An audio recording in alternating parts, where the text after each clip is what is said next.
வணக்கம். நமக்கு, அதாவது மனிதனுக்கு சுய அறிவு என்பதே கிடையாது, தெரியுமோ? சொல்வது ஆச்சரியமாக இருக்கலாம், ஆனால் உண்மை அதுதான். நாம் பிறந்த பொழுதோ எந்த அறிவு இல்லாமல் தான் பிறந்து வந்தோம். அதற்கு பிறகுதான் அறிவு நமக்கு கொடுக்கப்பட்டது.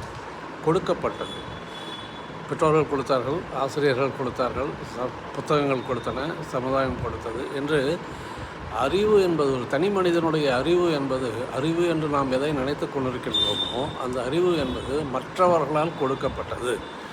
இது நாம கொண்டு வரவில்லை. நம்மிடையே சுயமாகவும் இல்லை. எனவே தான் இதை ஞானிகள் என்ன சொல்கின்றார்கள் என்றால் கடன் வாங்கப்பட்ட அறிவு என்று சொல்கின்றார்கள். கடன் வாங்கப்பட்ட அறிவு, சொந்த அறிவு கிடையாது. அப்படி இருக்கும்பொழுது ஒவ்வொருவருமே ஒரு அளவுக்கு கடன் வாங்கிய அறிவை வைத்து கொண்டு தான் செயல்பட்டு கொண்டிருக்கின்றார்கள். பிறகு அதிலே என்ன வித்தியாசம்? நீங்கள் 10% கடன் வாங்கியிருக்கலாம், 50% கடன் வாங்கியிருக்கலாம், அல்லது 90% கடன் வாங்கியிருக்கலாம். ஏன்னா எல்லாமே கடன் வாங்கப்பட்ட அறிவு.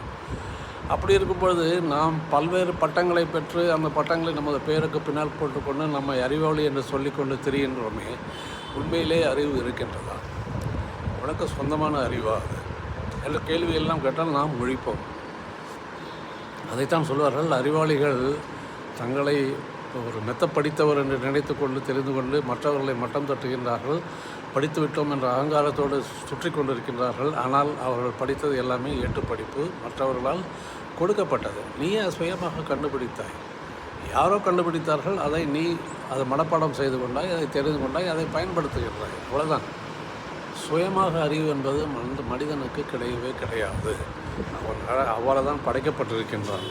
ஆனால் அந்த மனிதனுக்குள்ளே ஒரு சுய அறிவோடு இயங்கக்கூடிய உறுப்புகள் இருக்கின்றன. அது உங்களுக்கு தெரியும். நமது உடம்பிலே இருக்கக்கூடிய அத்தனை உறுப்புகளுமே சுய அறிவிலே இயங்குகின்றன.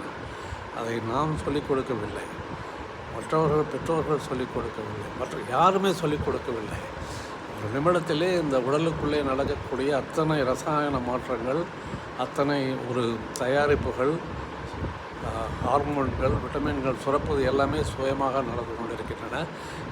இந்த உடல் ஒரு இயந்திரம், ஒரு அதிசயமான இயந்திரமாக இயங்கிக் கொண்டிருக்கின்றது. அதற்கு சுய அறிவு இருக்கின்றது. எனவே எனது உடலுக்கு சுய அறிவு இருக்கின்றது.